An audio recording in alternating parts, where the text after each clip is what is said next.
আসন্ন ত্রয়োদশ জাতীয় সংসদকে কেন্দ্র করে নওগাঁ ২ আসনে শুরু হয়েছে নির্বাচনী আমেজ। পাড়া মহল্লা থেকে শুরু করে কৃষকের মাঠ কিংবা চায়ের আড্ডায় এখন আলোচনার কেন্দ্রে রয়েছে নির্বাচন। প্রতীক বরাদ্দের পর থেকেই প্রার্থীরা ভোটারদের দ্বারে দ্বারে যাচ্ছেন এবং জনসভার মাধ্যমে নিজেদের পক্ষে ভোট চাইছেন। কৃষকদের সুখ দুঃখ দেখার চেষ্টা করবে, আশা রাখি সেই সরকারের ভোট দেওয়ার চেষ্টা করবো। আমরা ধানের ভোট দেবো, কি জন্য দেবো? যে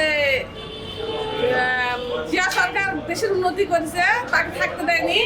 তার মা দেশের উন্নতি করেছে, তাকে বিনা নির্যাতন করেছে।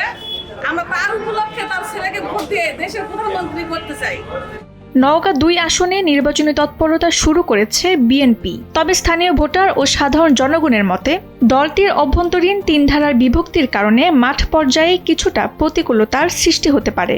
বিএনপির যে ৩টা গ্রুপ আছে, ৩টা গ্রুপ যদি একটা হয় তাহলে 100% ঠেকা পারবে। আর যদি গ্রুপ একটা না হয় তাহলে মনে করি সমস্যা আছে, নাহলে মনে করি জামাত থাকে। বিএনপির এই সাংগঠনিক সমস্যার সুযোগে নির্বাচনী মাঠে নিজেদের অবস্থান শক্তিশালী করেছে জামায়াতে ইসলামী।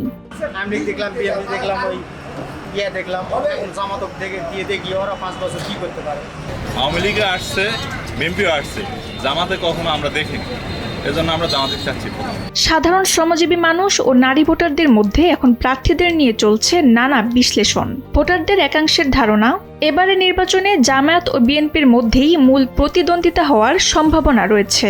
জামায়াতে ইসলামী একটা দল, কিন্তু বাংলাদেশের কোনোদিনও ক্ষমতায় যেতে পারেনি। যারা ক্ষমতায় ছিল না তাদের পূর্ব অভিজ্ঞতা, দেশ পরিচালনার পূর্ব অভিজ্ঞতা নাই।